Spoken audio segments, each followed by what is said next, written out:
Hello everyone, welcome to online study YouTube channel. Online study YouTube চ্যানেলে আপনাদের সবাইকে ভিডিওতে স্বাগত।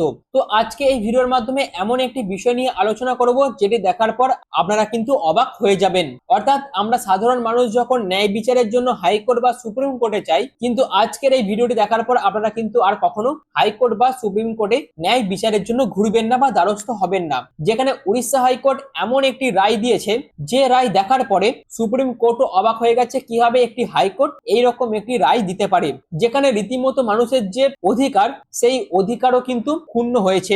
অর্থাৎ উড়িষ্যা হাইকোর্টের রায়ের পরিপ্রেক্ষিতে মানুষের অধিকারও কিন্তু এখন প্রশ্নের সম্মুখীন হচ্ছে, যেখানে একটি হাইকোর্ট তার রায়ের মাধ্যমে মানুষের অধিকার ফিরিয়ে দেওয়ার জায়গায় তারা কিন্তু অধিকার কেড়ে নিচ্ছে মানুষের কাছ থেকে। এবং এই রায়ের পরিপ্রেক্ষিতে যখন সুপ্রিম কোর্টে মামলা হয়, সুপ্রিম কোর্ট কিন্তু এই পুরো বিষয়টা নিয়ে অবাক হয়ে যায়। তো বিষয়টা কিন্তু খুবই গুরুত্বপূর্ণ এবং ভিডিওটি কিন্তু খুবই গুরুত্বপূর্ণ।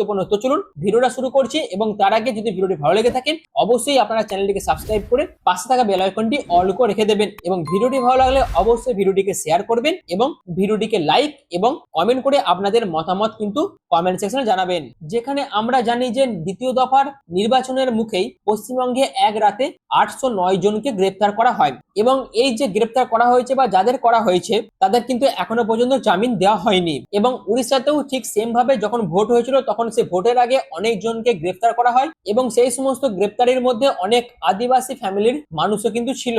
এবং পরবর্তীকালে যখন জামিনের ব্যাপার আসে তখন উড়িষ্যা হাইকোর্ট একটা কন্ডিশন দেয়। তো কি কন্ডিশন দেয়? যেখানে উড়িষ্যা হাইকোর্টের বিচারপতি এস কে পানিগ্রাহী তিনি কন্ডিশন দেন, যদি কেউ জেলে না থেকে জামিনে থাকতে চায় তাহলে তার সমাজের প্রতি একটি দায়িত্ব আছে, তাকে 3 মাসের জন্য প্রতিদিন সকাল 6টা থেকে 9টা পর্যন্ত থানা পরিষ্কার পরিচ্ছন্নতার কাজ করতে হবে। যেখানে কি কি কাজ করতে হবে তাদেরকে, সেটা হচ্ছে ঝাড়ু দেওয়া, ঘর মোছা, ফিনাইল দিয়ে ঘর পরিষ্কার করা এবং অন্যান্য পরিচ্ছন্নতার কাজ তাদেরকে করতে হবে।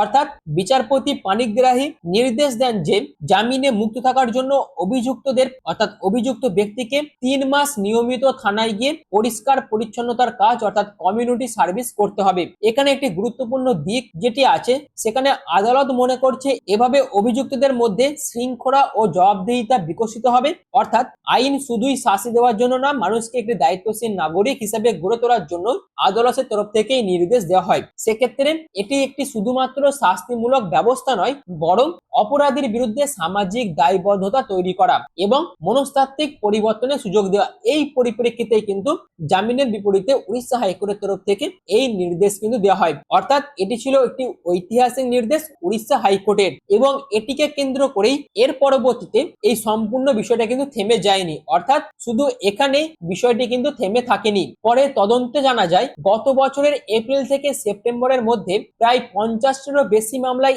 একই ধরনের শর্ত আরোপ করা হয়েছে। কোথাও থানা পরিষ্কার করানো হয়েছে, কোথাও হাসপাতাল, আবার কোথাও মন্দির পরিষ্কার করার নির্দেশ কিন্তু আদালতের তরফ থেকে দেওয়া হয়েছে। এবার এই পুরো বিষয়টাকে কেন্দ্র করে প্রশ্ন উঠছে, এটি কি সত্যি একটি রিফর্মেটিভ জাস্টিস? অর্থাৎ এটি কি সত্যি একটি সংশোধনমূলক বিচার ব্যবস্থার অংশ, নাকি এটি একটি মানবাধিকার লঙ্ঘন? অর্থাৎ সুপ্রিম কোর্টে এটিকে নিয়ে একটি মামলা করা হয়, যেখানে সুপ্রিম কোর্টের তরফ থেকে বলা হয় এই ধরনের নির্দেশ ভারতের সংবিধানের যে আর্টিকেল 21 আছে এর ঠিক পরিপন্থী, কারণ এটি মানুষের মর্যাদা ও জীবনযাপনের যে অধিকার সেই অধিকারের আঘাত কিন্তু হানে। এবং এর পাশাপাশি আর্টিকেল 14 এবং আর্টিকেল 16-র মধ্যে বর্ণিত রয়েছে যে সমস্ত নীতিগুলি, অর্থাৎ আর্টিকেল 14 এবং আর্টিকেল 16-র মধ্যে বর্ণিত সমতার যে নীতি, সেই নীতিরও বিরুদ্ধে যায় এই আদালত। অর্থাৎ আদালত যে পর্যবেক্ষণ দিয়েছিল সেই প্রতিটি পর্যবেক্ষণ কিন্তু আমাদের যে সংবিধানের সমতার নীতি বলে দেওয়া আছে সেই সমতার নীতির বিরুদ্ধে যায় সেই সমস্ত পর্যবেক্ষণগুলি। এবং এরপরে সুপ্রিম কোর্টের তরফ থেকে আরো বেশ কিছু শর্ত দেওয়া হয়। অর্থাৎ এই ঘটনার পর সুপ্রিম কোর্ট ওই জামিনের শর্তকে নাল অ্যান্ড ভয়েড ঘোষণা করে বাতিল করে দেওয়া হয়, এবং তার পাশাপাশি একই সঙ্গে দেশের সমস্ত আদালতকে সতর্ক করে বলা হয় যে এই ধরনের শর্ত যেন তারা ভবিষ্যতে আরোপ না করেন। অর্থাৎ ভবিষ্যতে কোনো আদালতই যেন এই ধরনের কোনো শর্ত কোনো ব্যক্তির উপর যাতে না আরোপ করে, এই রকম একটি নির্দেশ কিন্তু সুপ্রিম কোর্টের তরফ থেকে দেওয়া হয়। হয়। অর্থাৎ আদালত যে রায়টি দিয়েছিল, কোনো অপরাধীর জামিনের উপর শর্ত দেওয়া হয়েছিল যে তাদেরকে প্রতিদিন একটি নির্দিষ্ট টাইমের মধ্যে থানা পরিষ্কার করা বা কোনো হাসপাতাল বা কোনো মন্দিরে গিয়ে সেই জায়গাগুলি পরিষ্কার করা। আর যেহেতু আমাদের সংবিধানে ব্যক্তি স্বাধীনতার উপর সব থেকে বেশি জোর দেওয়া হয়েছে এবং সেই সমস্ত শর্তগুলি যেহেতু আমাদের সংবিধানের পরিপন্থী নয়, তার জন্য সুপ্রিম কোর্টের তরফ থেকে কড়া নির্দেশ কিন্তু সেই সমস্ত আদালতকে দেওয়া হয়েছে এবং তার পাশাপাশি দেশের সমস্ত আদালতকে কিন্তু দেওয়া হয়েছে। এবং এরপরে এই যে বিতর্ক, সেটিকে নিয়ে বিতর্ক কিন্তু এখানেই শেষ হয়ে যায় না।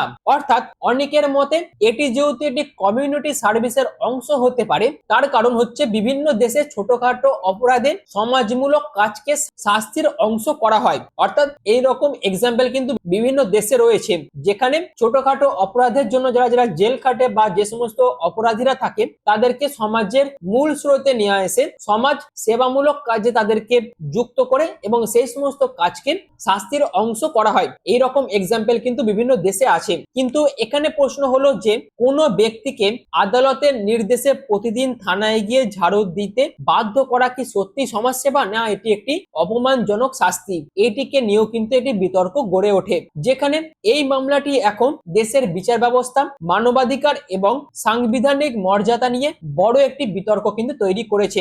বিশেষ করে আদালতের ক্ষমতায় সীমা কোথায় শেষ হবে এবং ব্যক্তিগত মর্যাদার প্রশ্নে বিচার ব্যবস্থা কতটা সংবেদনশীল থাকবে, সেই প্রশ্ন কিন্তু এখন সামনে উঠে এসেছে। এবং এখন প্রশ্ন হলো, যে সমস্ত অপরাধীদের এই শর্তে জামিন দেওয়া হয়েছিল, সুপ্রিম কোর্টের এই নির্দেশের ফলে তাদের জামিনের শর্তও কিন্তু তুলে নেওয়া হয়েছে। তারা কিন্তু পুনরায় আবার জেলে বন্দী হয়েছে এবং তাদের কিন্তু নতুন করে জামিনও দেওয়া হচ্ছে না। অর্থাৎ পুরো বিষয়টি কি ঘটলো, প্রথমে খুবই সামান্য অপরাধে যাদেরকে শাস্তি দেওয়া হয়েছিল, হাইকোর্টের নির্দেশে সামান্য কিছু শর্তে তাদের জামিন মঞ্জুর করা হয়। যেহেতু সুপ্রিম কোর্ট নির্দেশ দেওয়া যায় কোনো রকম কোনো বাধ্যবাধকতামূলক শর্ত দিয়ে জামিন দেওয়া যাবে না, যেহেতু সেটা আমাদের সংবিধানের পরিপন্থী নয়, তার জন্য সেই রায়কে সুপ্রিম কোর্ট কিন্তু বাতিল করে দেয়। অর্থাৎ যাদের জামিন দেওয়া হয়েছিল তাদের জামিনও কিন্তু বাতিল করে দেওয়া হয়। তো এই তো হচ্ছে পুরো বিষয়টা। এবং এখান থেকেও প্রশ্ন আসছে যে পশ্চিমবঙ্গের দ্বিতীয় দফা নির্বাচনের পরে যে 809 জনকে গ্রেপ্তার করা হয়েছিল, তাদের কি জামিন এখন সহজেই হয়ে যাবে? যেটা সম্ভাবনা ছিল যে আগে কিছু শর্তের মাধ্যমে জামিন মঞ্জুর করা হতে পারে, কিন্তু এখন মনে করা হচ্ছে যে এই 809 জনকে কোন রকম শর্তের মাধ্যমে জামিন দেওয়া হবে না। এই দিকেও আমাদের কিন্তু পরবর্তীকালে নজর থাকবে। তো এই যে পুরো ঘটনাটি সুপ্রিম কোর্ট, হাইকোর্টের বিভিন্ন রকম কেসের মাধ্যমে যে ঘটনাগুলি ঘটেছিল, সেগুলি আমি আপনাদের কাছে তুলে ধরলাম। আশা করি ভিডিওটি আপনাদের কাছে ইনফরমেটিভ মনে হয়েছে। যদি এই বিষয়ে আপনাদের কোনো মতামত থাকে অবশ্যই কমেন্ট সেকশন জানাবেন। আর যদি ভিডিওটি ভালো লেগে থাকে সেক্ষেত্রে অবশ্যই ভিডিওটিকে শেয়ার করবেন এবং চ্যানেল নতুন হয়ে থাকলে চ্যানেলটিকে সাবস্ক্রাইব করে পাশে থাকা বেল আইকনটি অল করে রেখে দেবেন। আর ভিডিওটি এখনের মতন এটুকুই। পুরো ভিডিওটি প্রথম থেকে শেষ পর্যন্ত দেখার জন্য আপনাদের প্রত্যেককে অসংখ্য ধন্যবাদ।